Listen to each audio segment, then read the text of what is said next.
So hello again to everyone. We are going to start in 1 minute, and I see there are people who are still joining. So welcome to all of you. We do appreciate if you can continue to keep your microphones muted and your videos off unless you're presenting.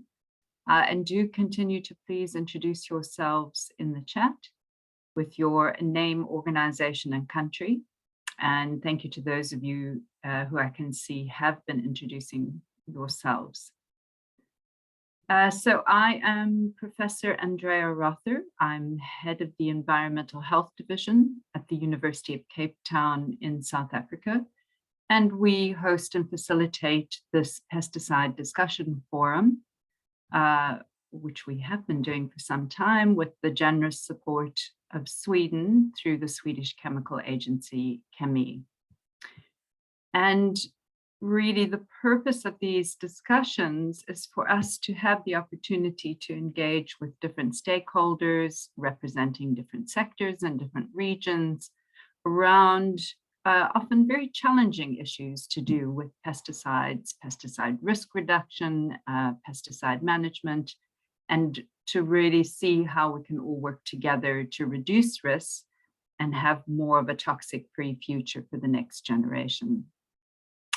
As many of you who will have met Tatum Lowe, who's in the background, who's supporting this discussion today.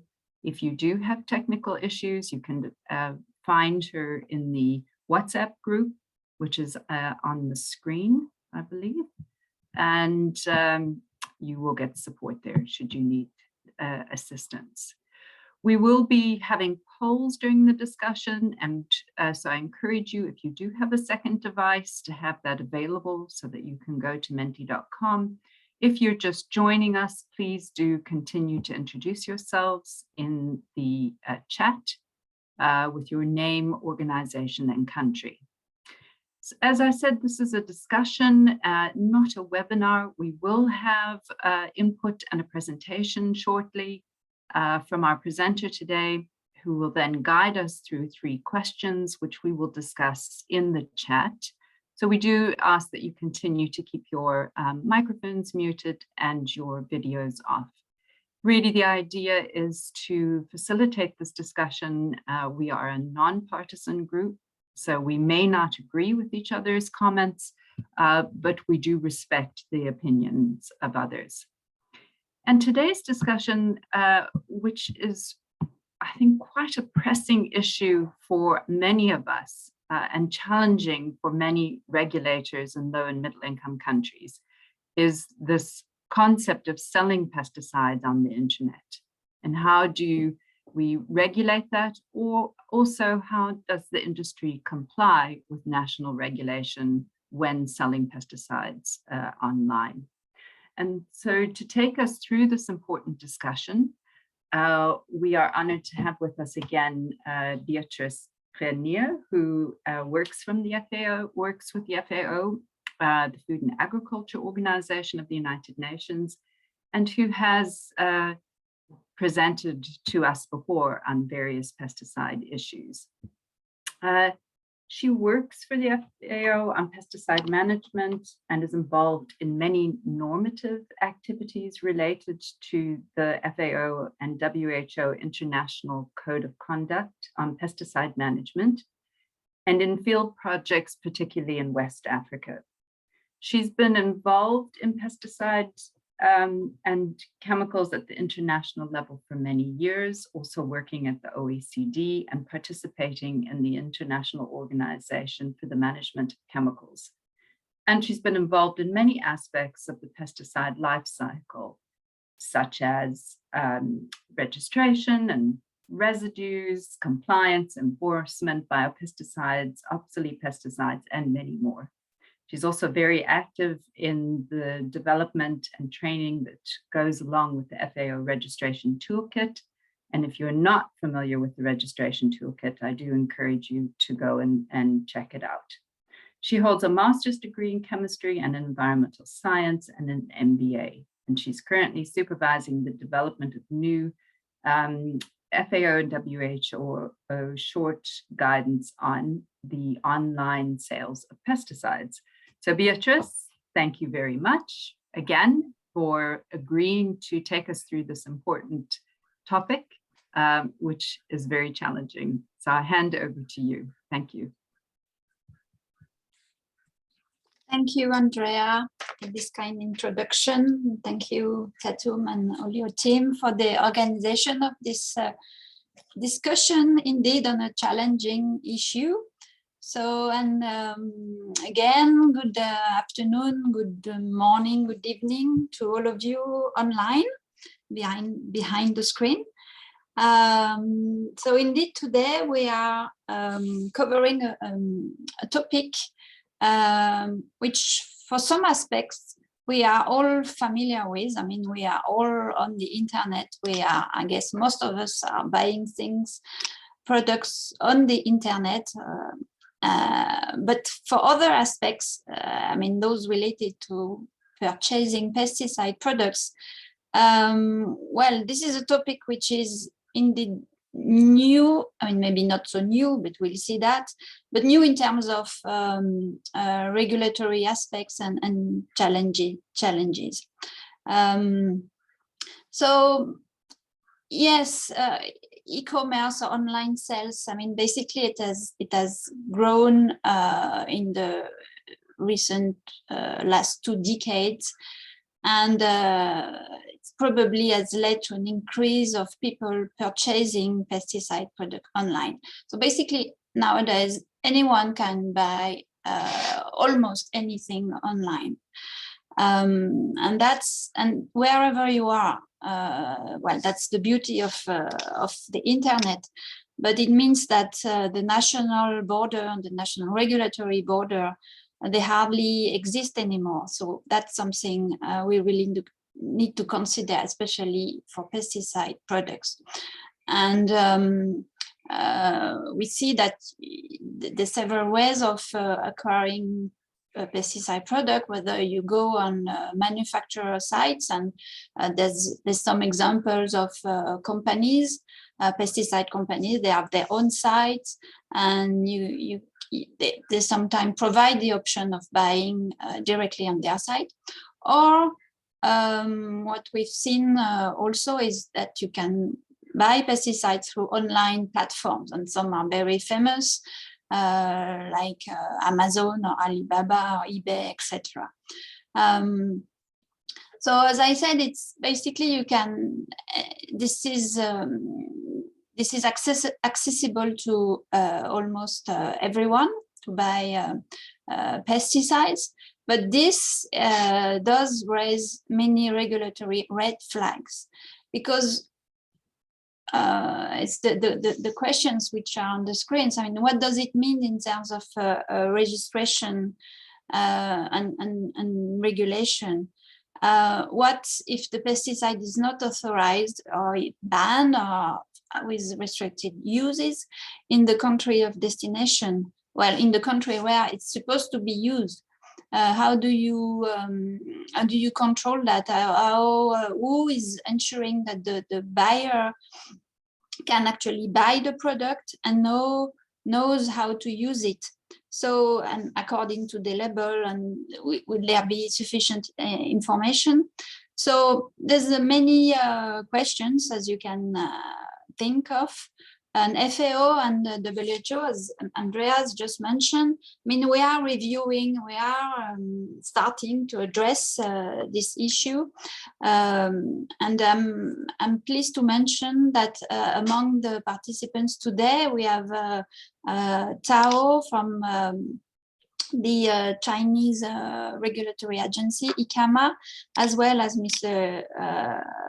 Zhang, also from ICAMA, who are participating in addressing this issue in FAO and WHO.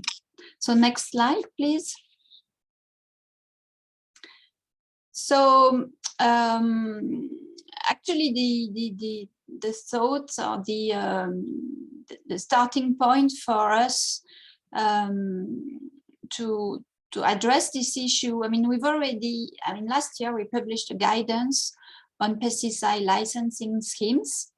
And well, this guidance covers many different aspects or many different types of licenses.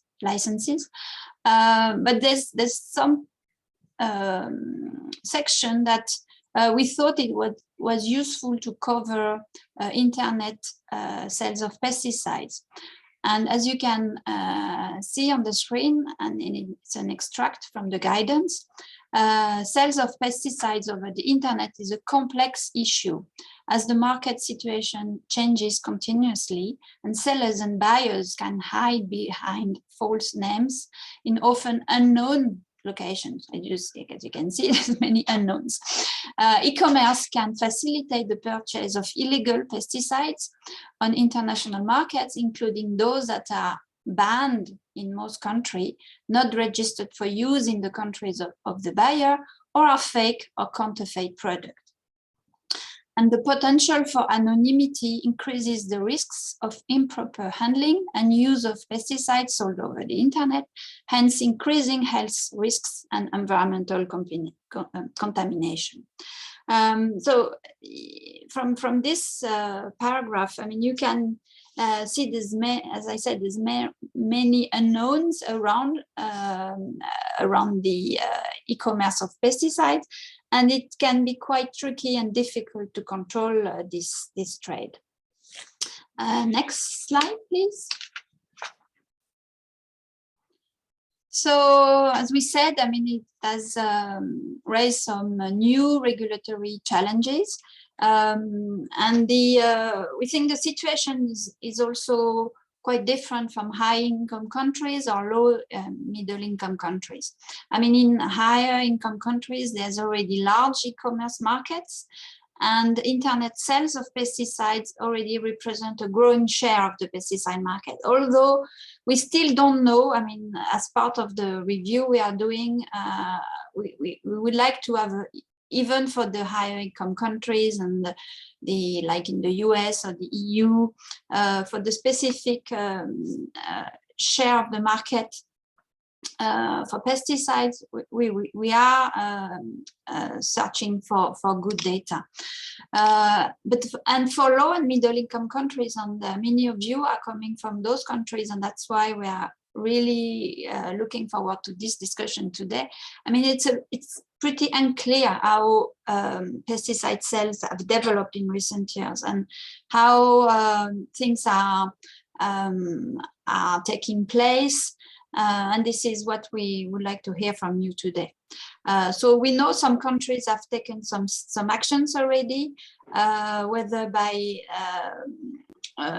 to strengthen pesticide management, by developing specific regulations or licensing, or amending already some text, whether it's text related to internet or sales in general, or whether it's related to pesticide legislation.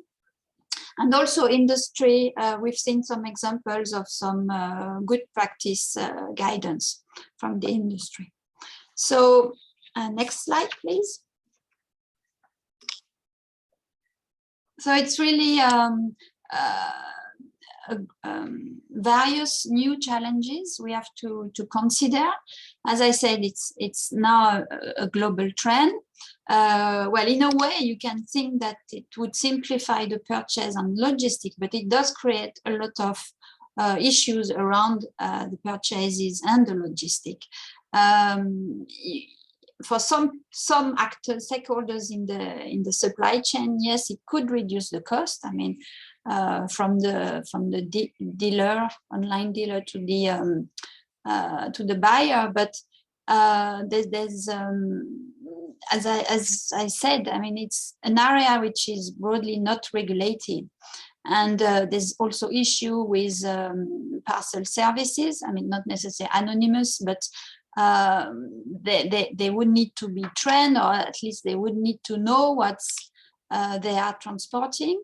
And it's all those are very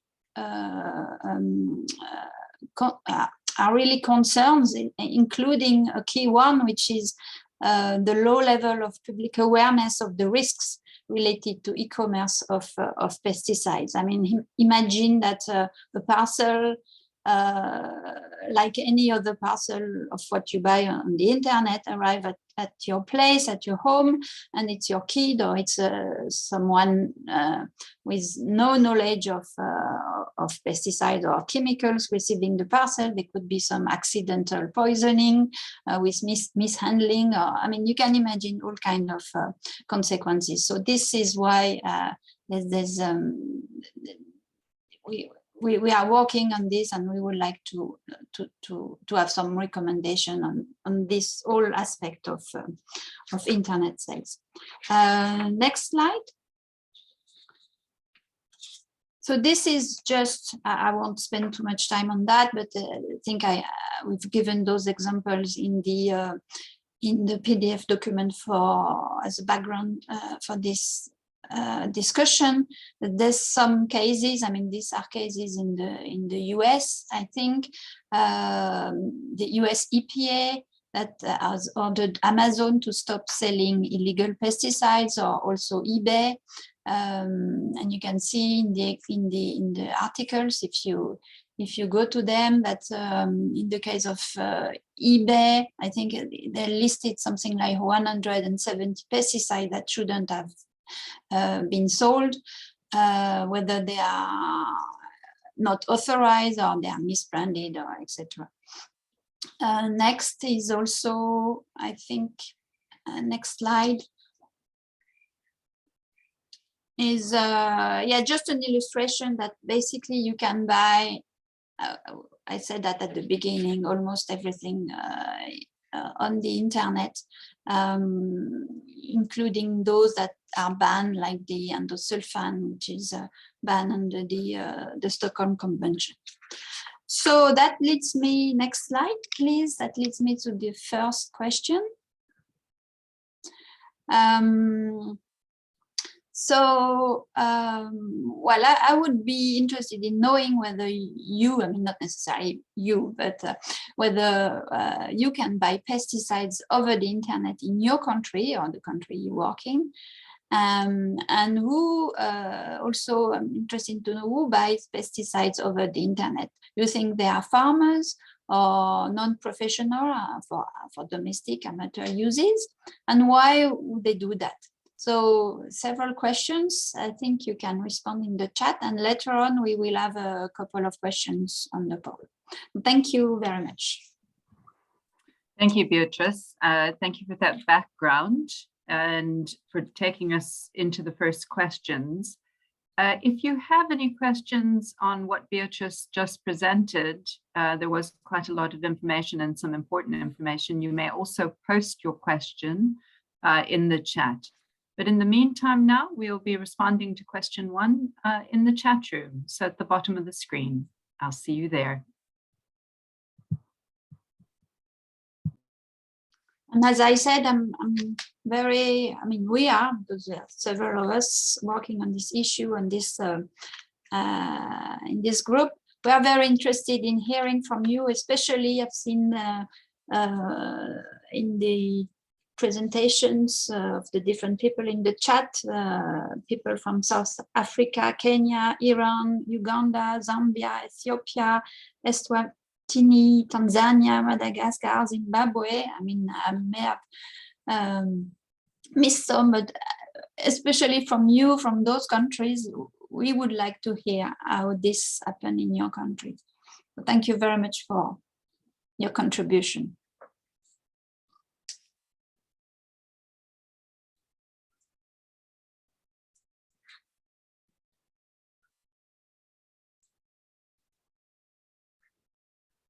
Okay, so I will try to comment also on the responses I see in the chat. So I see in Kenya, it's possible. It would be nice to say from where at some point. Target audience is small shops. Okay, small shops catering for local farmer. Okay. So that's more kind of a B2B business. Small shop for farmers. not necessarily directly the farmers. South Africa.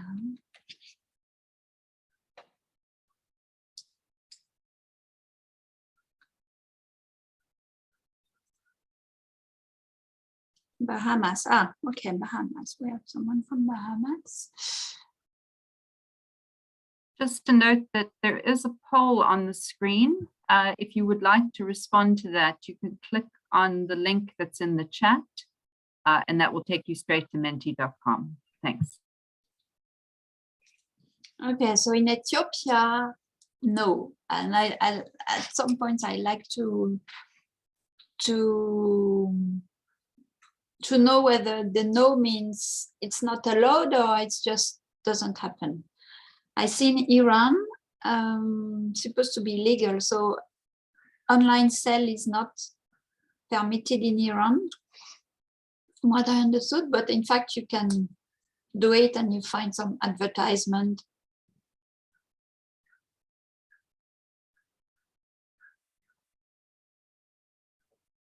Kind of very suspicious, but following any regulation. Oh my God, that's an interesting comment. Okay, in South Africa, it's much more the public. Okay, directly the public and the farmer.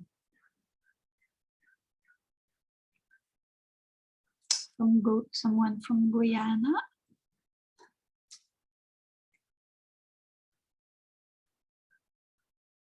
Famunera, that's in Uganda.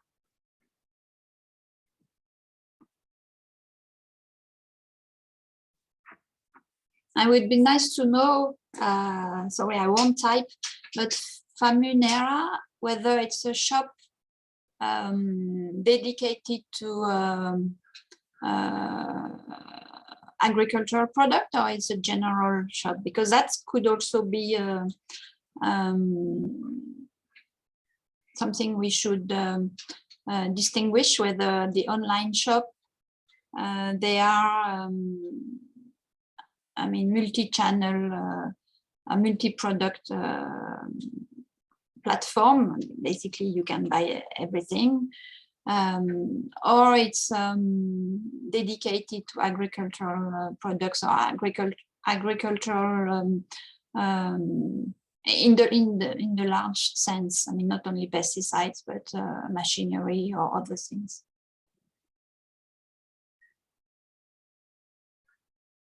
Some distributor, yeah, I guess distributor and official distributors are one channel. Okay, let's see the market share. I don't know who said more than 50%, but I would like to know the country. Okay, 10% South Africa, Zambia 10-25%, Iran 10-25%. Yeah, it's difficult to have a correct estimate. Yeah, if you have any sources of estimates, if you find any article, please do send that to us. I mean, to me or to Andrea, because that's the kind of figures we are searching. Okay, Guyana, I don't see what's Guyana internet sales of pesticides, but I don't see the rest of the text. 10% Madagascar. Okay, so from the estimate, basically around 0-10% range, or maybe slightly more. Okay, Guyana internet sales, no. So we say Ethiopia, no. And again, my question is whether Guyana, its internet sales of pesticide is not a practice, but whether it's not a practice because it's not allowed, or it's just not a practice because it doesn't happen.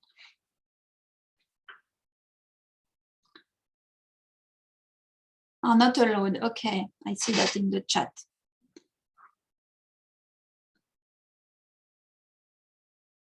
Not allowed. So in South Africa, you can purchase a wide range of pesticides online. Most are aimed at urban household. Yeah, that's what I think Andrea was saying. It's the general public that can buy household product.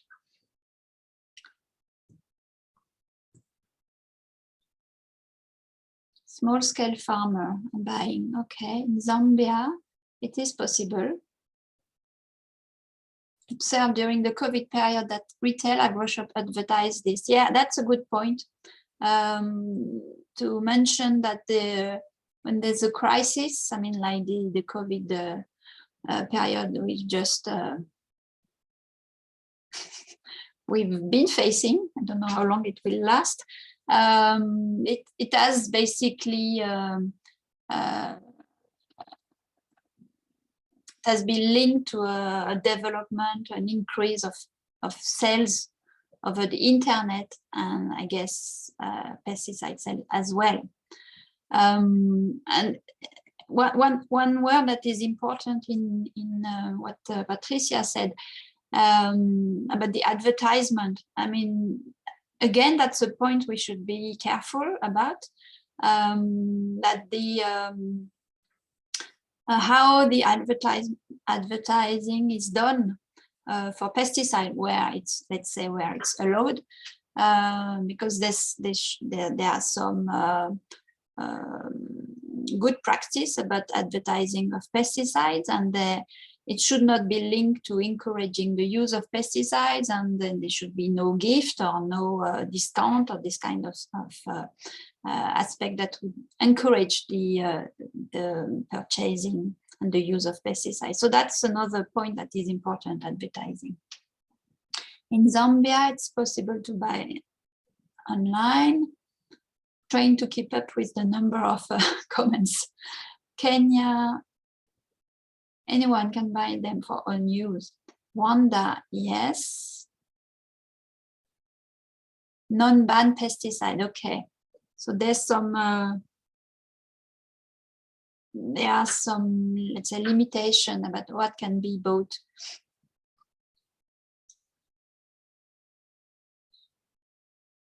With knowledge, it's Reuben Zulu from Zambia. With knowledge about the pesticide mode of action, I can buy online. Yeah, but what does it mean with knowledge? I mean, that's another tricky question.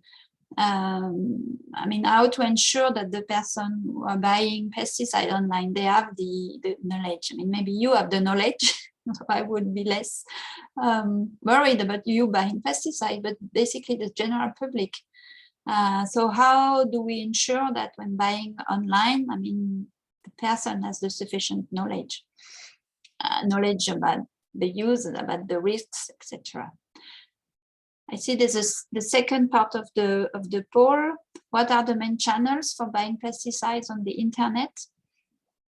I mean, again, if you can put back, okay, Famunera, so that's an online shop. So if you can add that to the Menti poll, so we don't lose the information.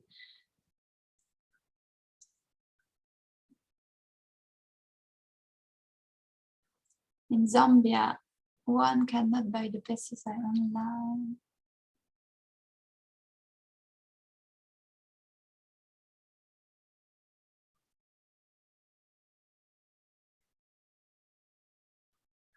Import control. Yeah, that's also linked to importation. But I mean, that's it. All this internet, I mean, you don't necessarily know where the buyer is, where the seller is, and maybe it's the platform is in another third country. So how to control all this? In Kenya, Jumia is a popular online shop. Okay, good to know. Anyone can buy pesticide. That's good to know. In Zambia, purchasing pesticide online is possible. The main target group being member of the public. That's interesting to hear about this aspect, that the main target group being member of the public, and that's corroborates what some other people said. And in a way, that's a bit of a concern. I mean, how do you target the farmers. I mean, those who should be supposed to use the pesticide. I mean, the majority of the pesticides are for agricultural use. Online shopping is not active in Ethiopia. Okay, good to know. This it's not the law that prohibits online, but it's the trend. I'm not sure what is meant here. It's not the law that prohibits online pesticide marketing, but it's the trend. I mean, normally it should be the law. In South Africa, I've seen many pesticides for domestic uses. No one can buy through internet. That is not. So Sumaya El Sayed, where are you based? Sorry, that's good to know. Because you said it's not possible because the law is not allowed. Okay, Ethiopia, no. Household. Zambia, possible. Well, thank you very much for all your comments. I mean, I'm trying to give a quick look.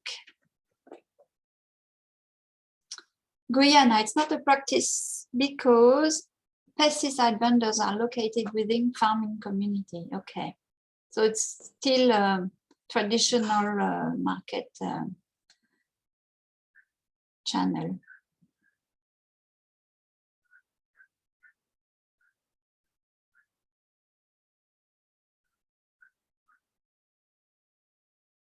Tanzania, possible, not common.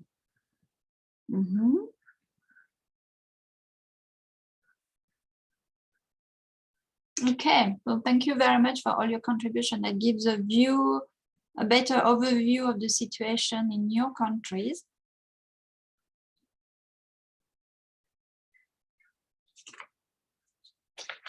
So we can see, I mean, from the questions, for the question 1, I think we'll more or less cover it. We will review in more detail your answers, but basically, we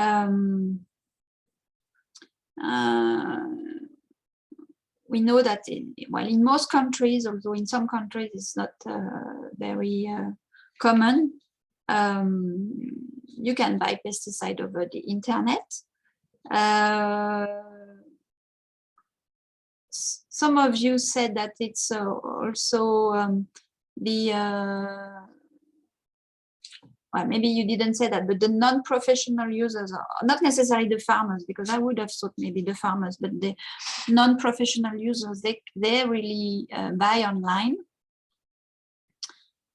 And in terms of the different channel, multi-product platform in China, major retail outlet, builders, manufacturer site, and others are like Tigmu.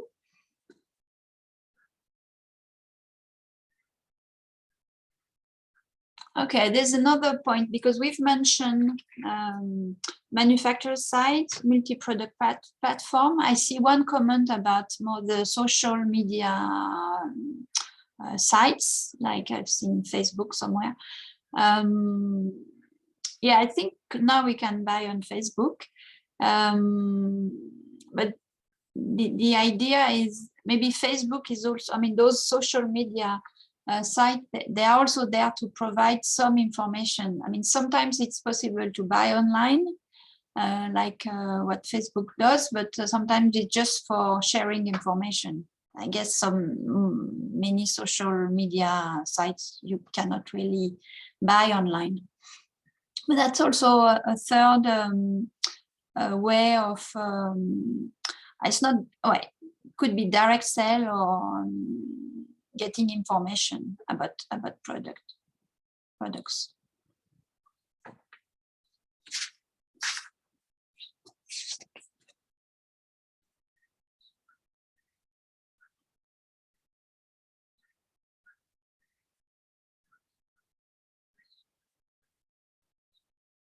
In Kenya, you can buy from, okay, Jumlaya, Carrefour.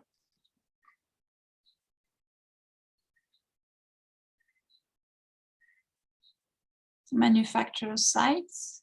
Mm-hmm.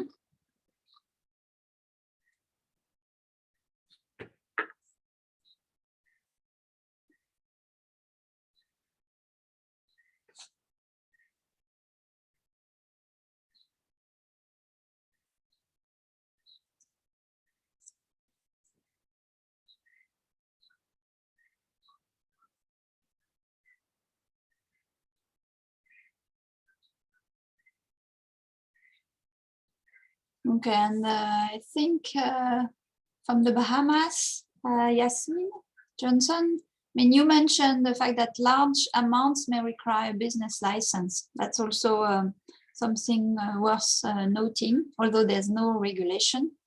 And you, I mean, you're based in the Bahamas, but you can basically buy from anywhere. So that's really reflect the difficulty for how then do you basically control or organize the cell. Okay, I think we are done. If it's okay with you, Andrea. We're done with Yes, question 1. Absolutely. Yeah. Sorry, I have some drilling in the background. So please go ahead and move on to question 2. And I encourage people to continue to ask questions in the chat. Thanks. Okay, so in terms of pesticide e-commerce, I mean, of course, we are all aware there are some differences, some obvious ones, between brick and mortar retail sale of pesticides and e-commerce. Well, of course, the sale method and is different. The delivery can be different. Also, the advice given at the time of purchase by the seller is different. And then the risk would be different. But in this second question, we would really like to identify what are really what issues are really specific to e-commerce. So I think next slide we have the questions. So yes, what are the main characteristics and main issues associated with internet sales of pesticides? That's something I really like you to focus on. What makes it different from traditional offline trade?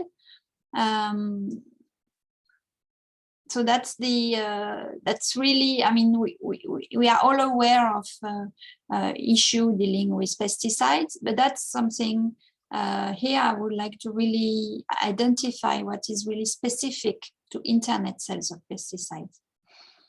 So looking forward to having your comment in the chat and then later on in the poll.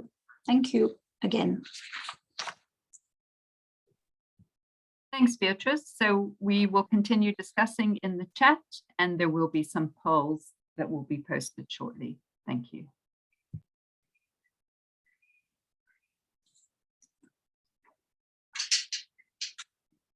Okay, first comment from Tom Murray. You may not be getting what you think you have bought. Yes, that's a good point. It's always a surprise when you receive a parcel. But in this case, it's a bit of a concern as it's dealing with a dangerous product.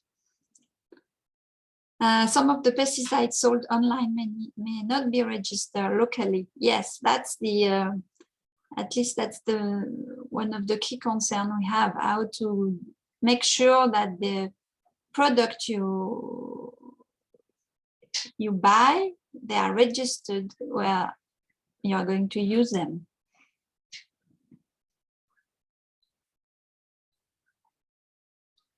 And the question on the poll is a bit similar, the challenges and the specific risks. I mean, are there some specific risks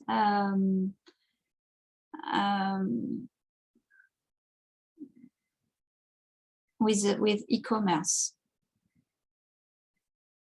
I mean, beyond the usual risk we all know with the handling of pesticide, but what does it mean in terms of what precaution or what recommendation we should make? So pesticide regulation and enforcement in developing countries, more and more suicide cases, many unregistered, unlawful, forced business, just when there is no rules for developing countries. Yeah, okay, the person who has posted the first response on the poll, I mean, is referring to cases of suicide, which we know can happen, especially with highly hazardous pesticides, especially when they are of acute, with highly acute toxicity. And if those pesticides which should be restricted or with restricted use and even banned, I mean, that's really a concern that they can still be bought on the internet. And I've noticed the link because in developing countries, I mean, there's the rules, it's less compliance and enforcement because of lower resources, less control. So this is indeed an issue. Online sale is the challenges with online sale is the lack of health and safety information of the pesticide. I mean, indeed, where do you get information? I mean, is it posted online? Is everything online as it should be? What kind of advice you get? I mean, is it the same as someone who would give you advice verbally, face to face? And Guyana, the risk is counterfeit pesticide, POPs, with negative effects on health and environment. Indeed, on the internet, it's not a risk, not only a risk, but it's a reality to find counterfeit pesticides or those which are banned. And we know, I mean, for POPs, we know why there have been, some of them have been banned. For counterfeit pesticide, the issue is also linked to, I mean, what's the first person said, I mean, you don't know what you get, basically. You're not sure of the quality of the product. I've seen a comment about the method of delivery. Yes, I would agree with that. If you use a normal, I mean, if the seller uses a normal postal service, usually there's no precaution, awareness for chemicals and possible leaks is another issue. I mean, it's an additional issue, I would say. So indeed, it's hazardous for the people. It's hazardous for the courier people. So again, in this area, we should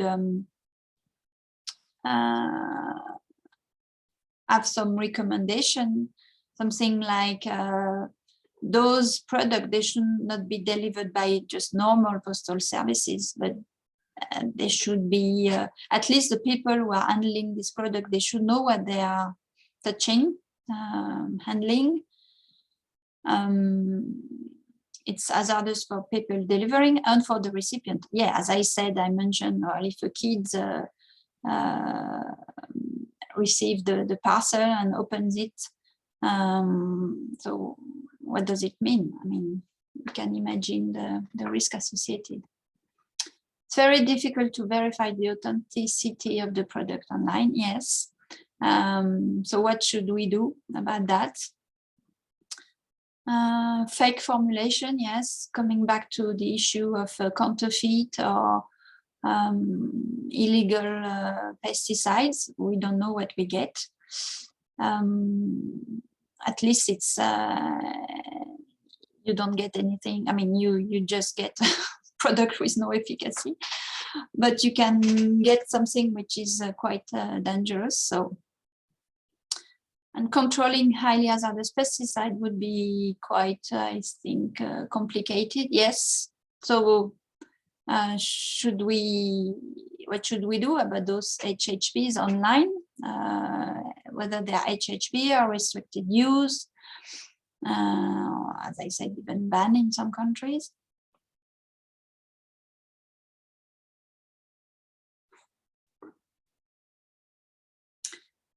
I'm checking the chat as well. Sudan challenges maybe in the monitoring of the product and the use of the product by the final user, the farmers. Yes, indeed. I mean, for any product, but it's even more challenging when it's acquired online. Occupational exposure and risk for transporters. Yes, absolutely. And the issue of cross-contamination of other products being delivered as well. Yeah, absolutely, Andrea, you're right. I mean, not only a risk for the transporter, but also a risk for the other product in the truck.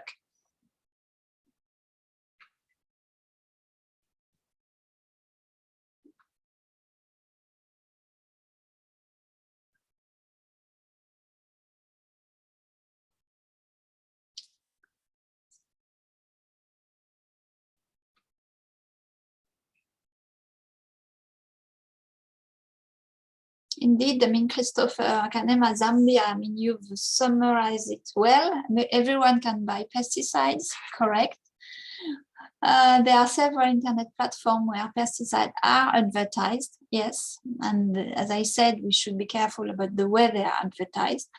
And the sales are on platforms accessed by buyers from different countries and no boundaries. Yeah, no boundary.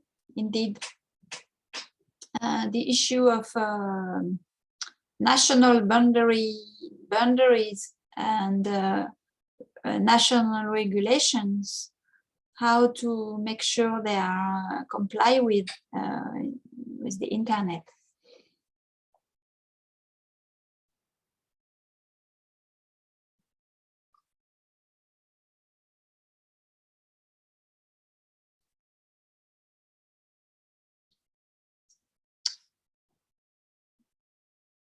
Okay, the challenges, seller may be unlicensed.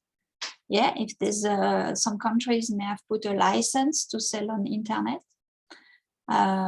possibly as an extension of sell license. Oops, has disappeared.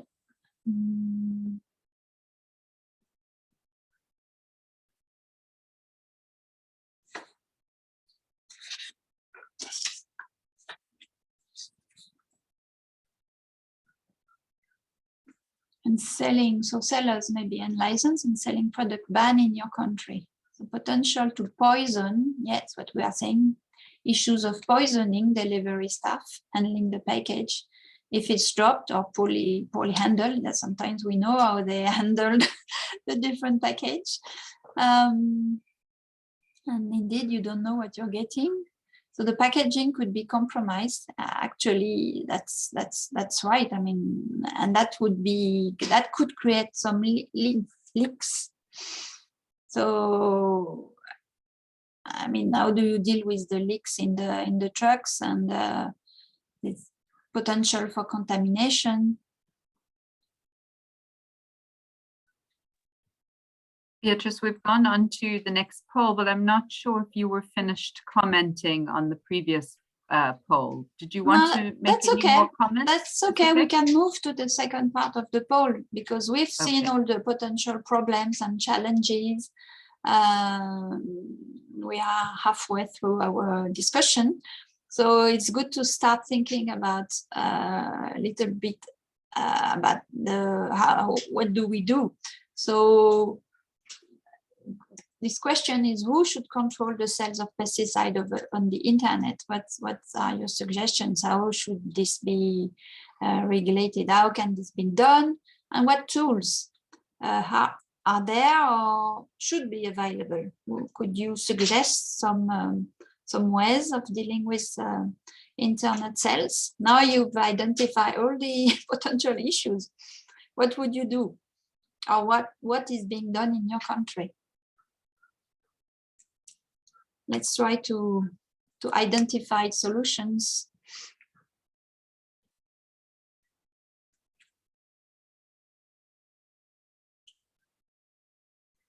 From Iran, please imagine at the time that despite all efforts, we are failing to have pesticide regulations and enforcement in developing countries. And how we can control pesticide sale over the internet? Strict rule, fine, special police, ensure. I mean, at this point, maybe I can give the example of India. We had the recent calls for developing this new guidance, FAO guidance, and we found out that in India, apparently sales over internet is not allowed. So in theory, the platforms, they are not allowed to sell pesticides in India. I understood the manufacturers can, but not the multi-product online channels. And that's something we should investigate and see how actually it has been done. So monitoring, yes. So how would you monitor things? I mean, if you were an inspector, how would you do, what would you do? I mean, if you had the power to do something. Time consuming, yes, I guess so. There's a lot of sites, from the known ones to the less known ones.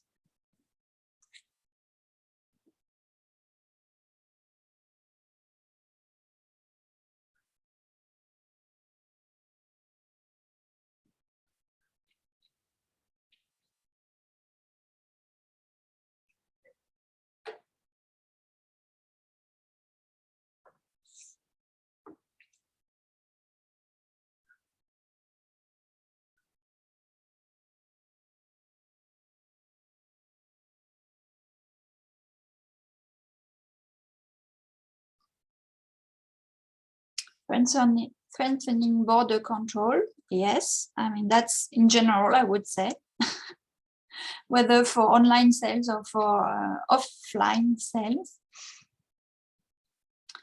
There should be clear legislation on internal sales of pesticides. There should be spot checks by governments.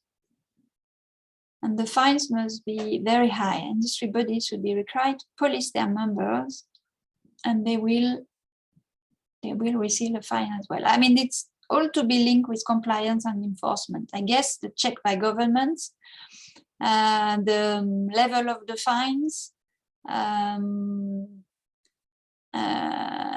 this is all compliance enforcement issues. How do you think the government should do? I mean, in the case of internet sales, so you say clear legislation on internet sales of pesticides. Okay, that could be one option.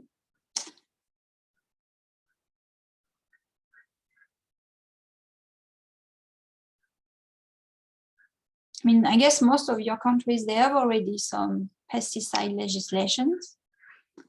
So one way could be to amend it, or to yes, revise it or whatever, to include this aspect of this kind of trade. Okay, collaboration. I see comments about collaboration with online sale companies. They should sign agreement with the countries that import pesticides. I think collaboration is a good keyword here. I think there should be some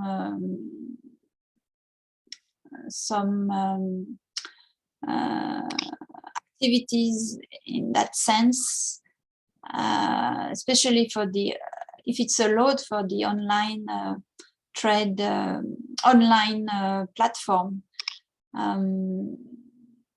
Yes, they should collaborate with the governments, maybe with the companies selling, and that because those staff in those online platform, they also should be trained. I mean, we were talking about the delivery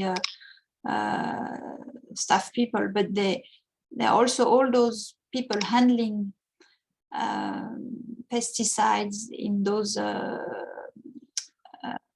stores, online stores, including what was mentioned before about cross-contamination. I mean, where do you store the pesticide? I mean, next to other products, or there should be a clear frontier between other products and pesticides, because they are hazardous products.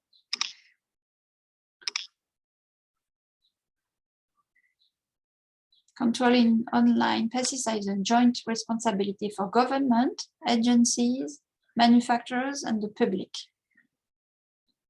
Yes, good point.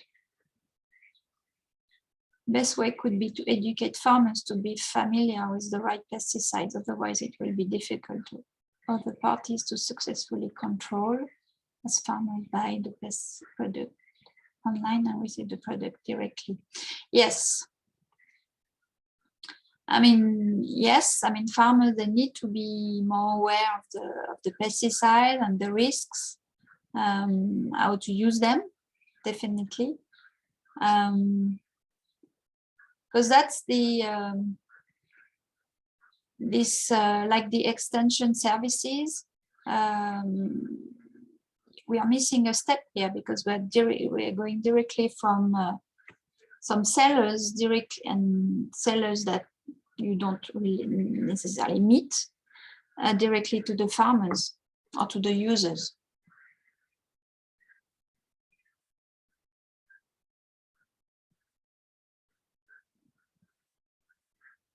Ensure courier service provider declare pesticide consignment regulatory agencies for monitoring and registration as transporters of pesticide. Indeed, I think the platform should use some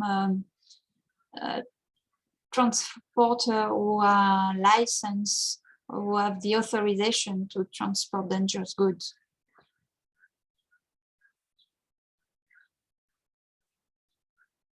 Question from Andrea: are there any countries currently providing advice to consumers on the risk of buying pesticide online?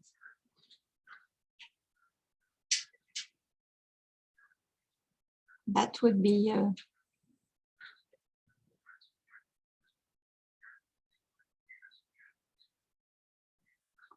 good to know whether those risks of buying pesticides online are there.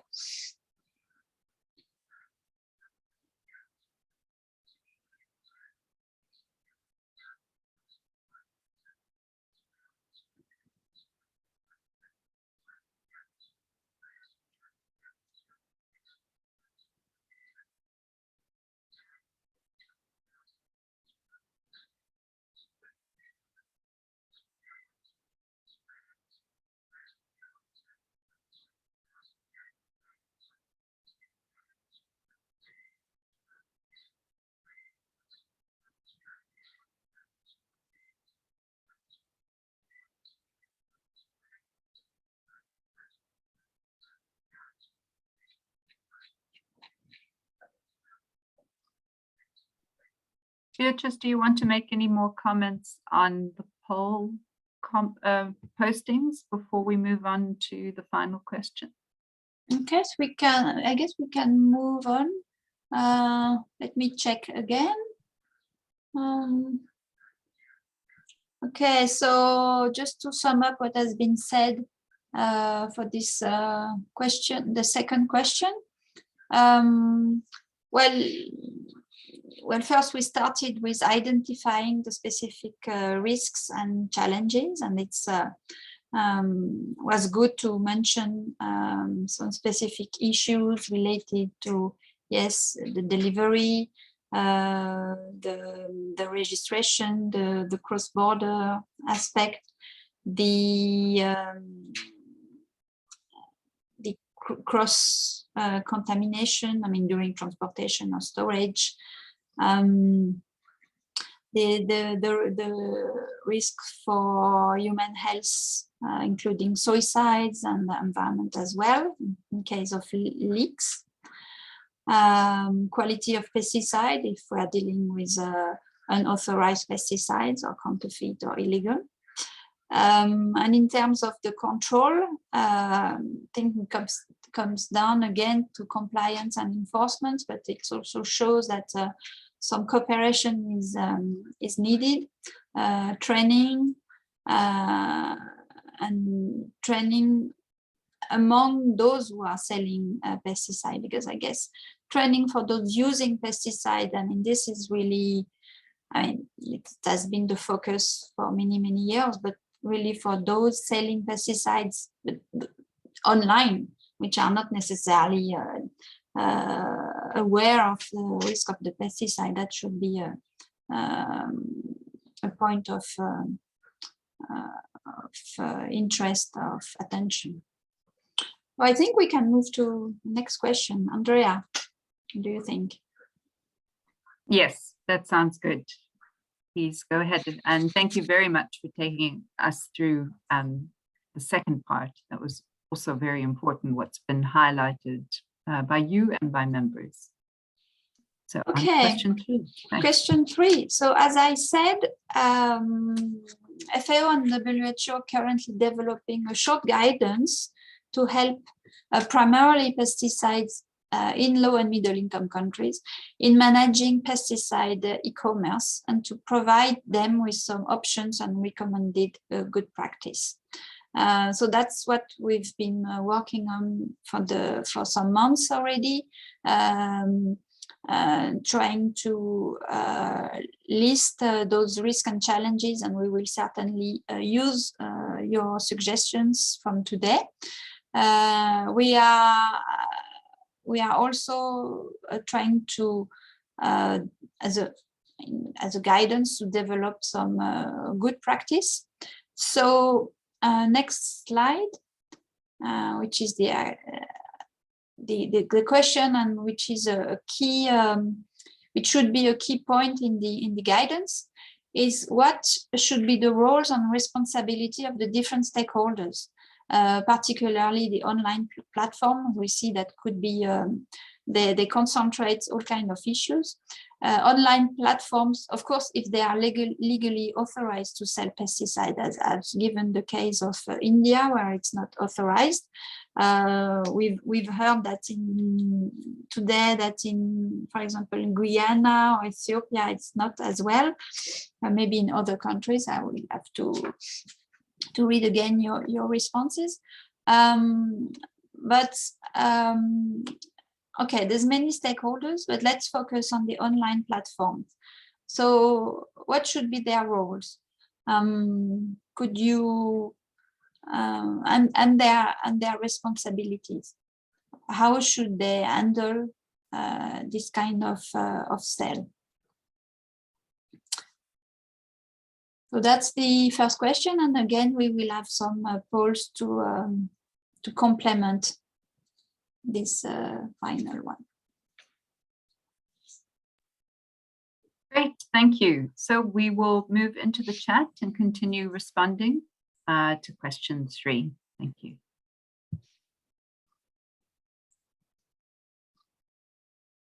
Now that you've identified the key issues and the key concerns,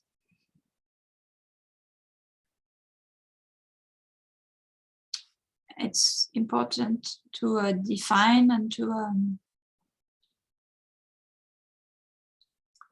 elaborate a little bit more on the roles and responsibility of those stakeholders selling pesticides.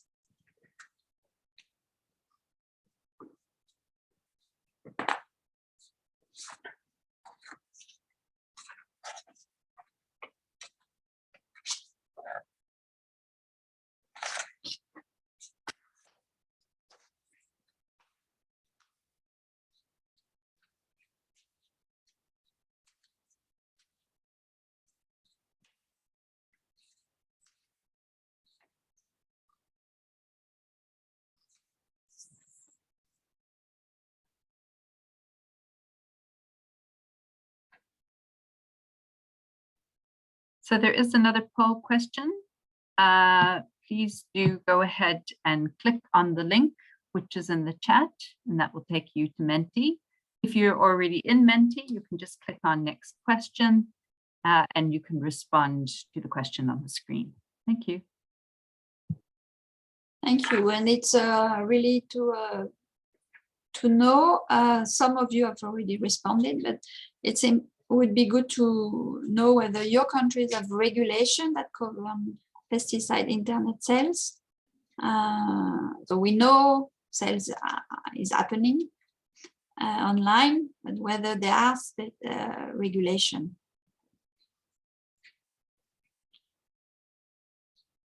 So in Zambia, no. In Iran, yes. And starting, need to develop and improve.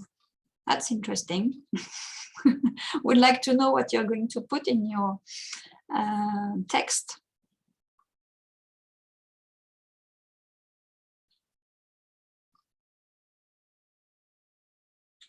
Sudan, no. South Africa, no.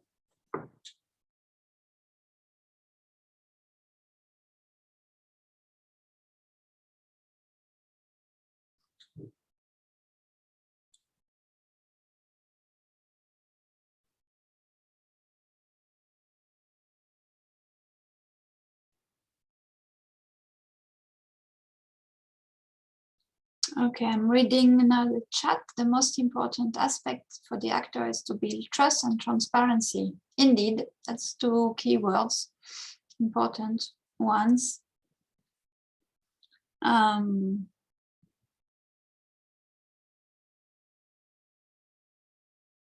It's trust and transparency, but it still should be in line with existing regulations.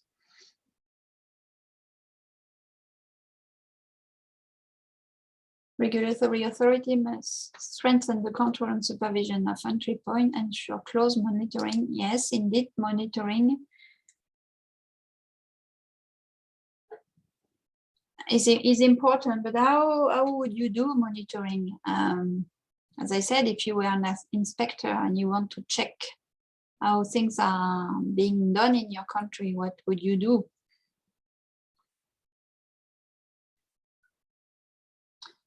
To ensure the dissemination of knowledge, risk, and safe use of pesticides.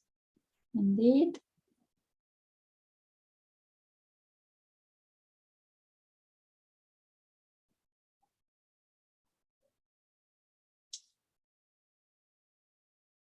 Making clear what the fines are. Yeah, I mean, that's part of the regulation, I guess. I mean, that could be included in the text, the fines, what they are, for what, so that there could be a good compliance and enforcement system.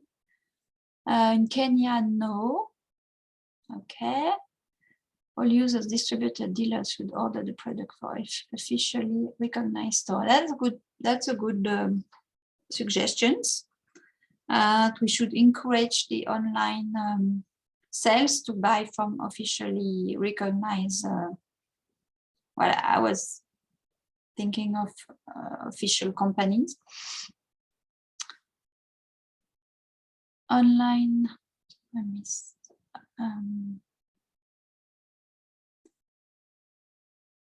Okay, in Zambia, generally all pesticide adverts require approval by the regulator. So including the adverts online, that's a question I would have. I mean, are regulators in Zambia, are they checking all adverts you can find on the internet?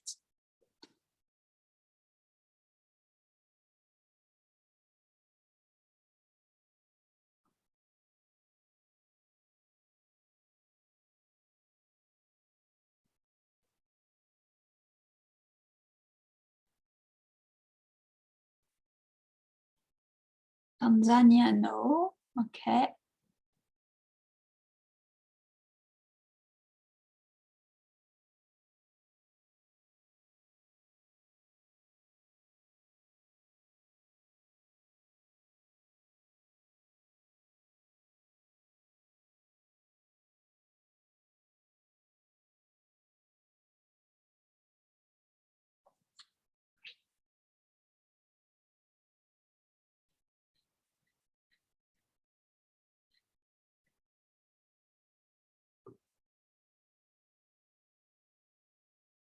In line, so Ruben Zulu, in line with the pesticide lifecycle risk management, all the online sellers of pesticides should be registered with local pesticide regulator.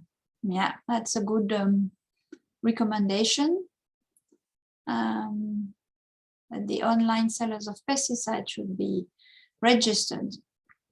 I mean, register should be basically authorized in a way.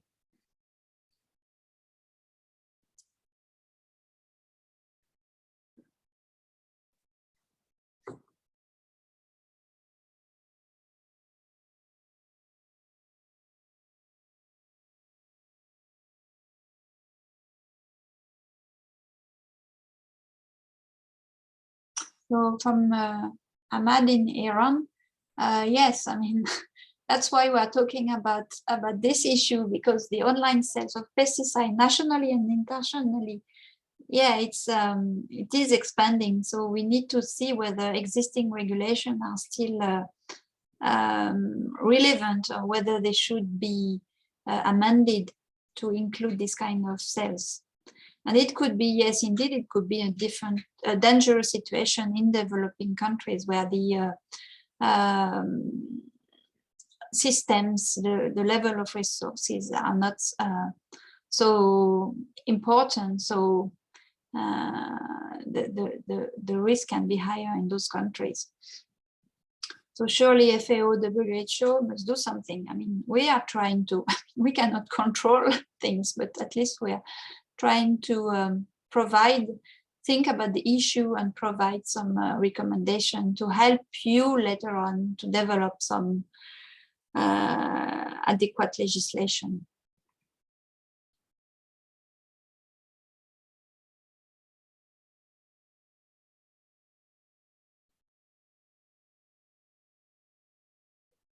So we will try, yes, Andrea, we will try to give guidance on what type of legislative text and fines should be national legislation. I mean, we can certainly include a section which is talking more about the legislative text. And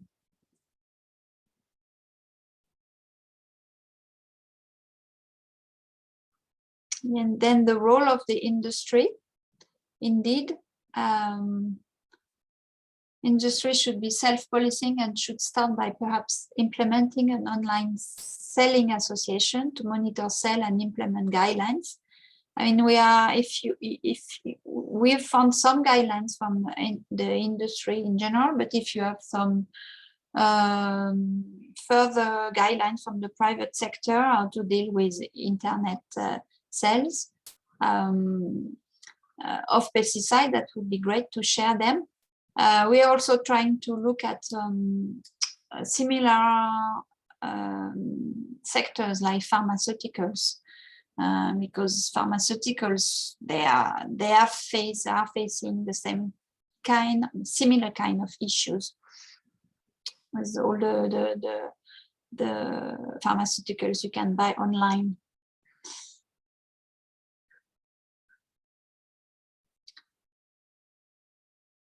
In Kenya, about the regulation, we use general regulation. Yeah, it could be the case that the existing regulation apply and are already covered this aspect, but it's probably then different legislation or several legislation covering on one part the internet sales of everything, and on the other part pesticides legislation. Now in Senegal, okay, good to know as well. So it looks like in your countries there's no many regulation to govern pesticide internet sales. From your responses, I mean, that's important to keep in mind. I mean, maybe we've seen in Iran, it can be in development.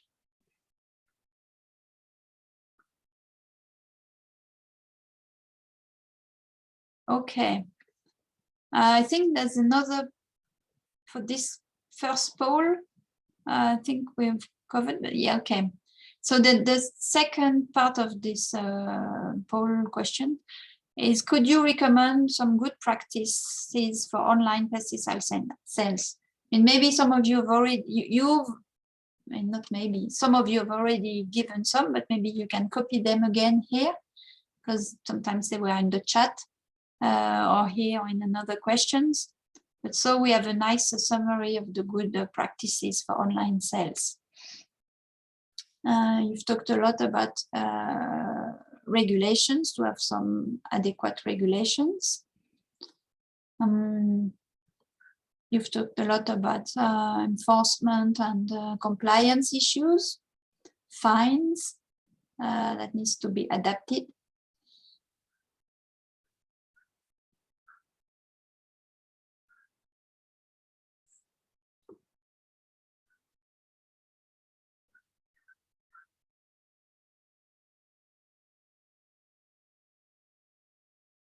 From Sydney, actors need to take interest in pesticide, learn pesticide handling, storage, transportation. And I would add risks as well. But basically, yes, I mean, if this type of trade is allowed, there's a need to know more about pesticides in general.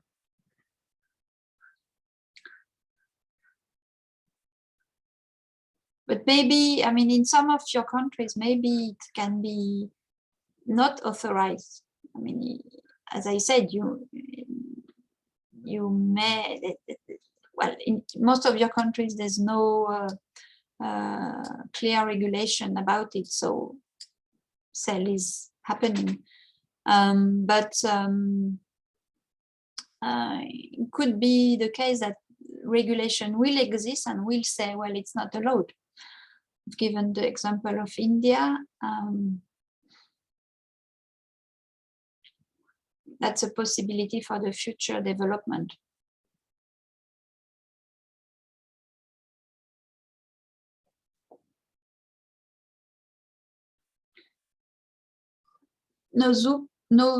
Ziku, sorry. Yes, you have highlighted the transboundary nature of the issue, so you need international guidance. That's a reason why FAO and WHO are addressing this issue. And to further suggest that some HHPs should not be sold on the internet. I mean, that could be part of the either the recommendation or your own national regulation for those pesticides that definitely pose special issues with acute or chronic high acute or chronic risks that may be already subjected to restricted uses or even banned in some countries. Yeah, that could be another step to say for those pesticides which present higher risks, they should not be sold on the internet. Again, that will be a national decision.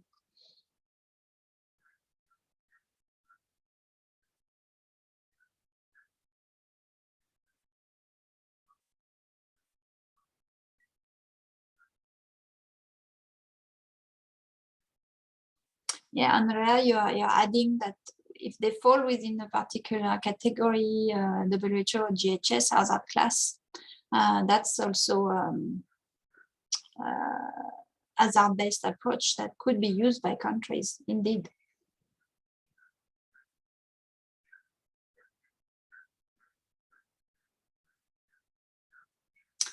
An interesting point from Ijuma Bakari, improvement should be made during registration. That is whether the pesticide will get into internet sales or not. That's an interesting point. Whether something can be done at that point.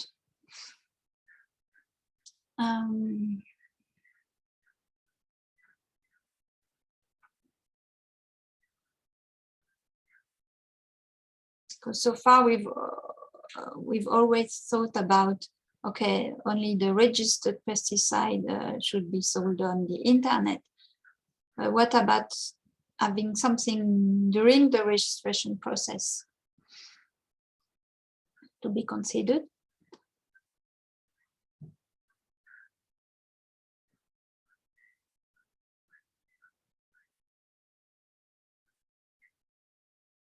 And Frederic Otieno, I agree that the sales of HHPs on the internet should be regulated.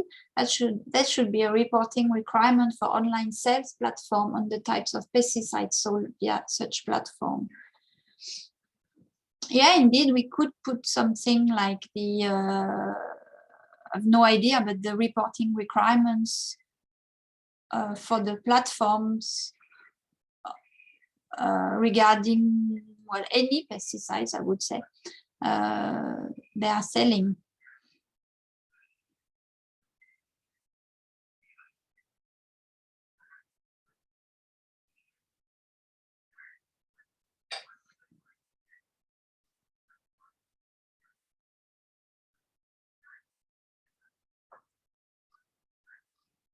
So in terms of recommended good practices, let me check. Avoid sales of counterfeit pesticides. It's a good practice.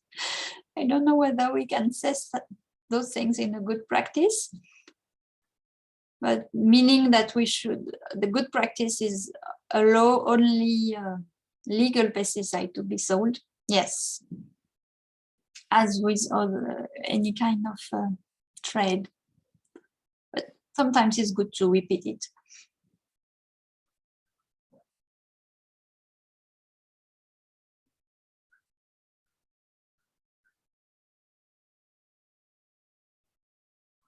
So, okay, the sellers, yes, they should be registered. Standardized maximum container size that is allowed to be sold online, maybe not greater than 1 liter.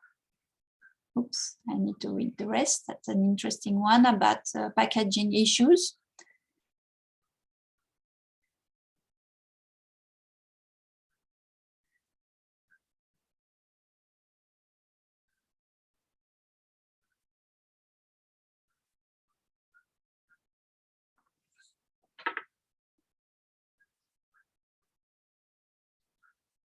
And only sell in small packages, no, oops.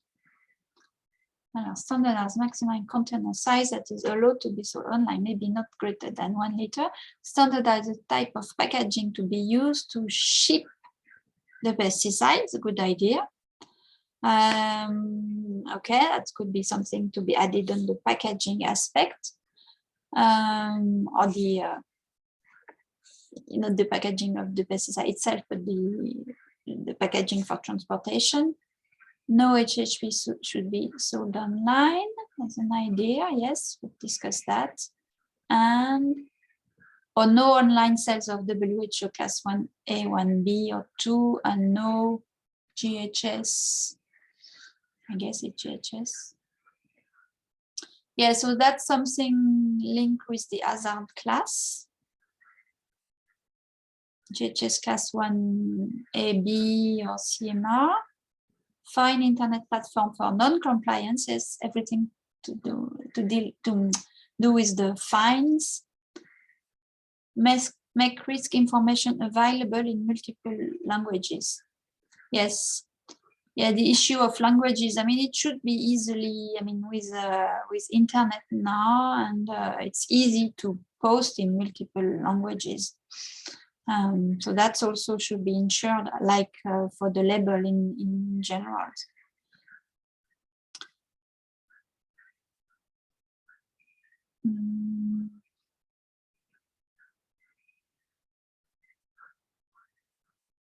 Yeah, someone mentioned about the false advertisement.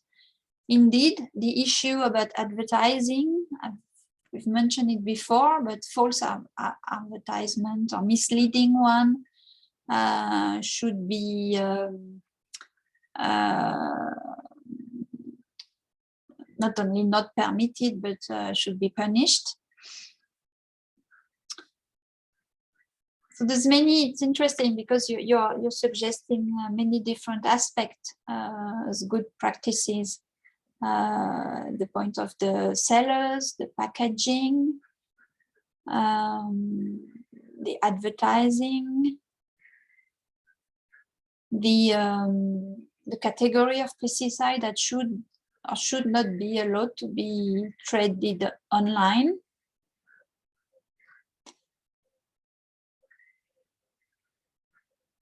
I suggest to have representative companies in case of any damage of substandard identified during inspection. Yeah, I mean, that's, I guess, is governed by the inspection regulation dealing with inspection.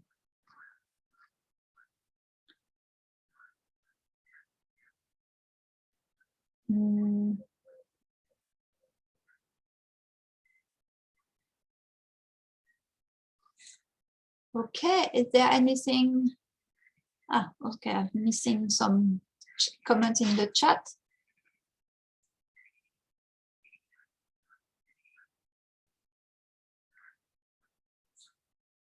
Okay, someone saying, I disagree on the sales of HHP over the internet.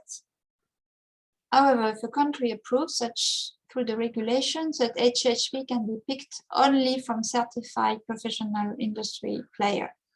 Yeah, that's also something that could be put in place for some special category pesticides. There should be some stricter rules about who can buy and who can receive basically the pesticides. Maybe they should only be bought in a normal store, so that you can really confirm who the buyers are.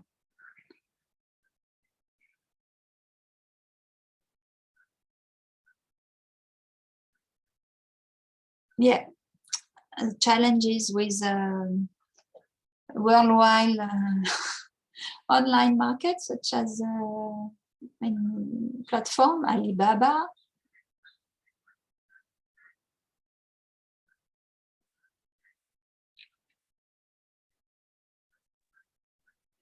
Beatrice, Okay. I think it's important just to say that the guidance hasn't been developed yet, because I can see there's a comment about the draft guidance. So is there going to be an opportunity if people would like to comment on the draft guidance? Do they need to contact you for that, or can we circulate it to members? What is the plan? Okay, well, the plan is, and that's part of my concluding remark. As I said, we are developing a draft guidance or a guidance note, maybe not a full guidance, but at least a short guidance to at least give some recommendations, international recommendations. We have not shared this draft. I mean, it's still at the to be considered by the FAO-WHO expert group, the joint meeting on pesticide management. But at some point, I think it will be good if it can be peer reviewed and reviewed by some people, other stakeholders. So if you are interested, and it may be not tomorrow, but if you are interested in reviewing the draft, you can send me an email, or you can send Andrea or Tatum an email, and I will keep your name in the list for further review when it's possible to circulate the draft. So if you are interested, please contact us. So, and with that, I would like to thank you very much for all your ideas, suggestions, contributions.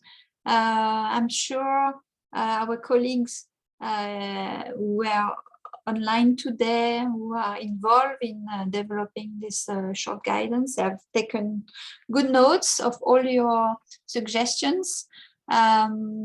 So again, many thanks with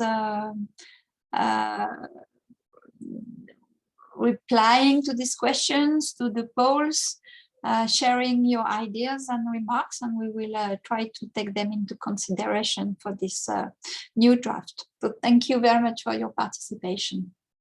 Over to you, Andrea. Thank you. Thank you, Beatrice. So first of all, thank you very much for taking the time to discuss this important topic. And it really is a good opportunity for us to use communities of practice like this to discuss difficult issues, and when a guidance is being developed for different stakeholders to have the opportunity to make some valid points to contribute to the development. So thank you for giving everyone that opportunity, and also for all the members who are participants today for really giving us some good information and being interactive. And if you thought of something later on, you can always send an email. Just to say thanks then again to Beatrice, and thank you to Tatum and my team at UCT for making this a smooth running discussion.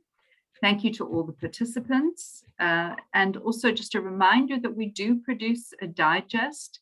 So there will be a digest coming out, which is a summary of the discussion and the key points that were made. You do need to sign up.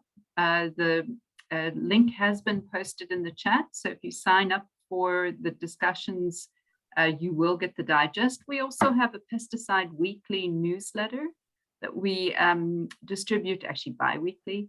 If you would like more information about pesticides, so please do sign up for that as well. And just to take note of our next discussion, which I think will be on the next slide, and we hope to see you. There you are. On the 19th of May, we'll be looking at impurities in pesticides. So we hope that you will take note of that and join us for that discussion.